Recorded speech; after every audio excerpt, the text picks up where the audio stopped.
Hello friend, সরকার electrical ওয়ার্কসে আপনাদের স্বাগত। আজকে আপনাদের দেখাবো উড প্ল্যানার মেশিন বা র্যান্দা মেশিন, সেটা কিভাবে রিপেয়ার করবেন আপনারা বাড়িতেই। প্রথমে কি করবেন দেখুন, যেখানে কার্বন ব্রাশ লাগানো আছে সেখানে একটা ঢাকনা আছে, সেই ঢাকনাটাকে স্ক্রুড্রাইভারের সাহায্যে খুলে নেবেন। এরপর যেখানে রোলার লাগানো আছে সেখানেও দেখবেন একটা ছোট ঢাকনা আছে, সেটাকেও স্ক্রুড্রাইভারের সাহায্যে খুলে নেবেন। খুলে নেওয়ার পর দেখবেন এখান থেকে রোলারের যে বিয়ারিংটা সেটা কিন্তু দেখা যাবে।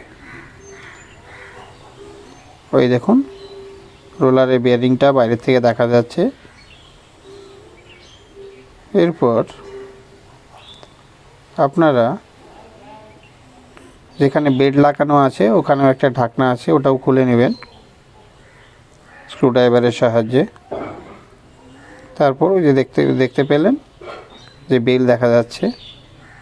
এরপর আর্মেচারের হেডের ওখানে যে কার্বন ব্রাশ লাগানো আছে সেটাকে কিন্তু অবশ্যই আগে খুলে নেবেন, না হলে আমরা যখন রোলারটাকে বের করব তখন কিন্তু সেটা অর্থাৎ আর্মেচারটা কিন্তু ক্ষতি হতে পারে।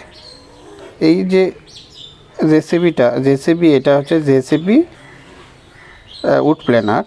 এটা এতটাই জ্যাম ছিল, আপনারা দেখতে পেলেন বেলটাকে কিন্তু খোলা যাচ্ছিল না, অর্থাৎ সেটা একদম ঘুরছিল না। এরপর ওই বেল্টের ওখানে যে রোলার এবং বিয়ারিং লাগানো, আর্মেচার লাগানো, সেই অংশটা কিন্তু একসাথে খুলতে হবে, দুটো কিন্তু আলাদা আলাদা খোলা যাবে না। আপনারা সেই রোলারের যে উল্টো পাশের বিয়ারিংটা সেটার মধ্যে হাতুড়ি দিয়ে আঘাত করবেন। আঘাত করার পর স্ক্রুড্রাইভারের সাহায্যে সেটাকে বাইরে নিয়ে আসার চেষ্টা করবেন। আর এইটার যে বিয়ারিং অর্থাৎ রোলারের যে বিয়ারিংটা ছিল সেটা খুব জ্যাম ছিল, এটা অনেকক্ষণ লেগেছে খুলতে। তারপর সেই বিয়ারিংটা লাগানোর পর দেখুন সেটাকে আবার একই রকমভাবে, এটা একটা সেট, সুন্দর করে ভেতরে আবার প্রবেশ করিয়ে দিবেন। এখানে যে বিয়ারিংটা ব্যবহার করা হয়েছে সেটার নাম্বার হচ্ছে 6000। সেই বিয়ারিংটা আবার যখন আমরা সেট করব, ভিতরে প্রবেশ করানোর পর এইভাবে হাতুড়ি দিয়ে টুকটুক করব। তারপর আবার দেখে নেবেন যে বিয়ারিংটা ঠিকঠাক তার যে নিজের জায়গা অর্থাৎ শেপের মধ্যে বসছে কি না। তারপর আস্তে আস্তে আবার একই রকমভাবে হাতুড়ি দিয়ে টুকটুক করে আঘাত করবেন যেন বিয়ারিংটা তার জায়গায় গিয়ে বসে যায়।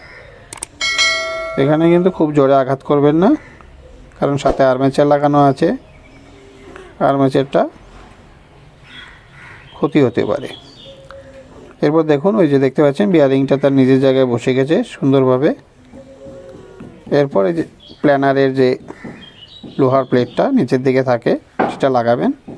এখানে একটা স্ক্রু কাটা ছিল, অর্থাৎ ভিতরেই ছিল, অর্থাৎ এখানে 4টা নাট লাগানোর কথা কিন্তু 3টে নাট আমি লাগাচ্ছি, কারণ একটা নাট ভিতর থেকেই ভেঙে আছে। এভাবে সুন্দর করে লাগিয়ে দিবেন।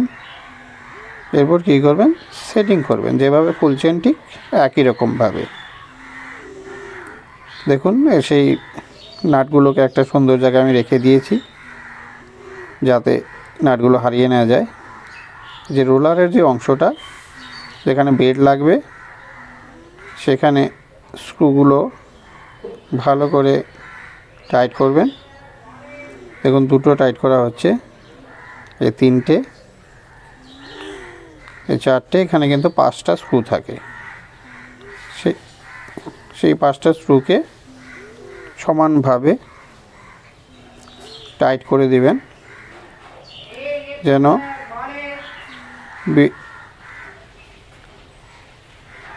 এরপর কী করবেন, রোলারের ওখানে যে ছোট ঢাকনাটা খুলেছেন সেখানেও দুটো স্ক্রু আছে, সেই স্ক্রু দুটোকেও ভালো করে টাইট করে দিবেন, কারণ বিয়ারিংয়ে এটা কিন্তু ঢাকনা না দিলে কিন্তু বিয়ারিংয়ের মধ্যে অনেক নোংরা যাবে।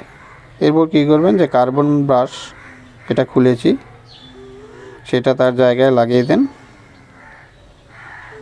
লাগিয়ে একটা ঢাকনার সাহায্যে সেটাকে আটকে দেন এবং তারপর স্ক্রুড্রাইভারের সাহায্যে সেটাকে টাইট করে দেন। দেখতেই পাচ্ছেন একটা লাগানো হয়ে গেছে, এখন আরেকটা কার্বন ব্রাশ লাগানো হচ্ছে। একই রকম সিস্টেম, এখানেও একটা ঢাকনা আছে। কার্বন ব্রাশ লাগানোর পর ঢাকনাটা দিয়ে আটকে দেবেন এবং এটা হাত দিয়ে টাইট হয় না, এর জন্য আপনাকে স্ক্রুড্রাইভারের ইউজ করতে হবে। আর একটু লাগাতে এটা সময় হয়, কারণ কার্বন ব্রাশের মধ্যে স্প্রিং থাকে, স্প্রিংটা উপরের দিকে ঠেলে দেয়, তার ফলে একটু সমস্যা হয়। এরপর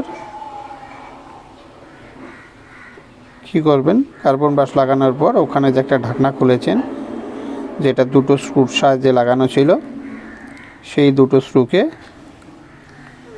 লাগিয়ে সেই ঢাকনাটা লাগিয়ে দিন। দেখতে পাচ্ছেন কিভাবে লাগানো হচ্ছে।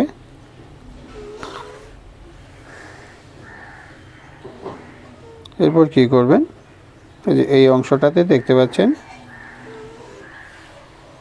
যে বেল্ট, সেই বেল্টটা সুন্দরভাবে যেভাবে ভিডিওতে দেখতে পাচ্ছেন বসিয়ে চাকা দুটো ঘোরাবেন, তাহলে দেখতে পারবেন যে বেল্টটা কিন্তু তাদের জায়গায় বসে গেছে।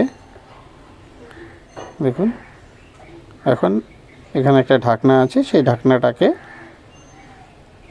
লাগিয়ে দিন, অর্থাৎ কভার করে দিন, যেন বেল্টটার মধ্যে কোনো আঘাত না আসে। এখানে স্ক্রু আছে, ছোট ছোট স্ক্রু, এখানে 3টে স্ক্রু আছে, 3টে স্ক্রুকে ভালো করে লাগিয়ে দিন।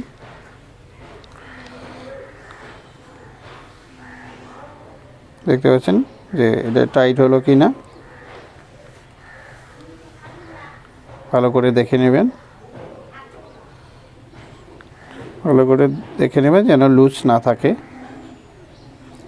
লুজ থাকলে আপনারা একটু ভালো করে টাইট করে দেবেন, কারণ এটা যখন রান্দা করা হয় তখন এটা ভাইব্রেশন হয় একটু, নাটগুলো ঢিলে থাকলে কিন্তু এগুলো আস্তে আস্তে ঝাঁকিতে নাটগুলো খুলে যাবে।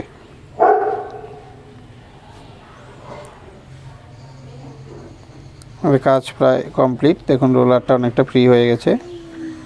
এখন এটা চেক করা হচ্ছে। প্রথমে সিরিজে বসিয়ে নিচ্ছি যে কানেকশনটা ঠিকঠাক আছে কি না। দেখুন ফুড প্ল্যানার ম্যানসেটটির যা কানেকশন বা আপনার যে কয়েল সবগুলোই ঠিক আছে। এখন মেন লাইনে দেওয়া হচ্ছে এটা চেক করার জন্য। দেখতে পেলেন যে মেশিনটা ঠিকঠাক কাজ করছে, অর্থাৎ মেশিনটা জ্যাম ছিল সেটা জ্যাম ছেড়ে গেছে। ওকে ফ্রেন্ডস, এখনকার মতো ভিডিও এতটুকুই। আপনারা সকলে ভালো থাকবেন। Thank you.